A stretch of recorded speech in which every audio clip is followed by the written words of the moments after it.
Hello అందరికీ, నేను మీ గీతాని. Welcome back to Geetha vlogs. అందరూ ఎలా ఉన్నారండి? బాగున్నారా? నేనైతే చాలా బాగున్నాను. మీరు కూడా బాగుండాలని మనస్ఫూర్తిగా కోరుకుంటున్నాను. టుడే మన స్పెషల్ రెసిపీ వచ్చేసి చికెన్ పకోడా అండి. చాలా క్రిస్పీగా ఇంట్లోనే కరకరలాడే చికెన్ పకోడా ఈజీగా టేస్టీగా చేసేసుకోవచ్చు. అలాగే చేసే ప్రాసెస్ కూడా చాలా ఈజీ అండి. నూనె పీల్చకుండా క్రిస్పీగా టేస్టీగా ఎలా చేయాలో చూసేద్దామా మరి? ఇక్కడ నేను చికెన్ పకోడా చేయడానికి 1 కేజీ వరకు చికెన్ తీసుకొని ఇలా కాస్త చిన్న ముక్కలుగా కట్ చేసుకొని కొద్దిగా సాల్ట్ వేసి బాగా కడిగి వాటర్ అంతా వంపి తీసుకున్నాను. మీరు కూడా ఇలాగే బాగా కడిగి వాటర్ అంతా వడగట్టి తీసుకోండి. ఇలా వాటర్ అంతా వంపి తీసుకోవడం వలన చికెన్లోకి మసాలా బాగా పడుతుంది. ఇప్పుడు ఇందులో 1 table spoon salt, half table spoon పసుపు, ఒక హాఫ్ దబ్బ నిమ్మరసం వేసి బాగా మిక్స్ చేసుకోవాలి.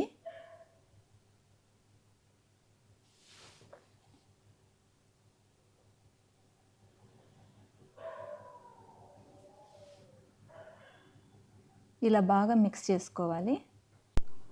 ఇప్పుడు ఇందులో 1 టేబుల్ స్పూన్ కారము, హాఫ్ టేబుల్ స్పూన్ ధనియాల powder, half tablespoon pepper powder, half tablespoon జీలకర్ర పౌడరు,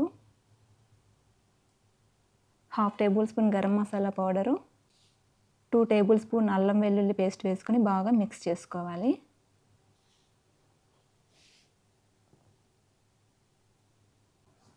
ఇలా బాగా మిక్స్ చేసుకున్న తర్వాత ఇందులో 3 టేబుల్ స్పూన్ కార్న్ఫ్లోరు,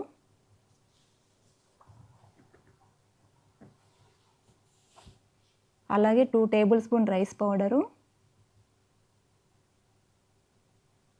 2 టేబుల్ స్పూన్ల శనగపిండి వేసుకొని బాగా మిక్స్ చేసుకోవాలి.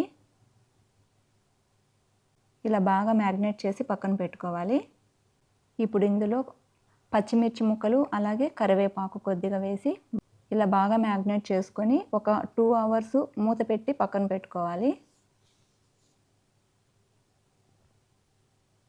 ఇలా 2 అవర్స్ చికెన్ని నానబెట్టి పక్కన పెట్టుకోవడం వల్ల చికెన్ పకోడా అనేది టేస్టీగా ఉంటుంది.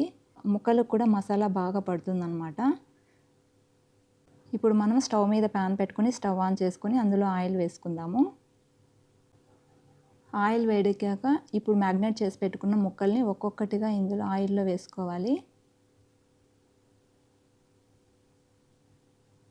ఎక్కువగా వేసుకోకుండా ఇట్లా ఒక్కొక్కటిగా వేసుకొని ఫ్రై చేసుకోవాలి.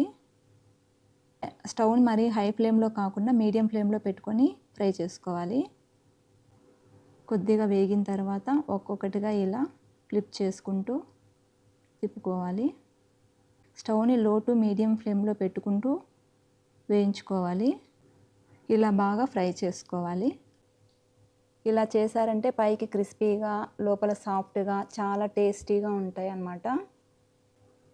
ఇలా చికెన్ అనేది క్రిస్పీగా మంచి కలర్లోకి టర్న్ అయ్యాక ఇప్పుడు వీటిని ఆయిల్ నుండి తీసేసుకొని ప్లేట్లో వేసేసుకోవాలి. చూడండి ఎంత కలర్ఫుల్గా ఉన్నాయో.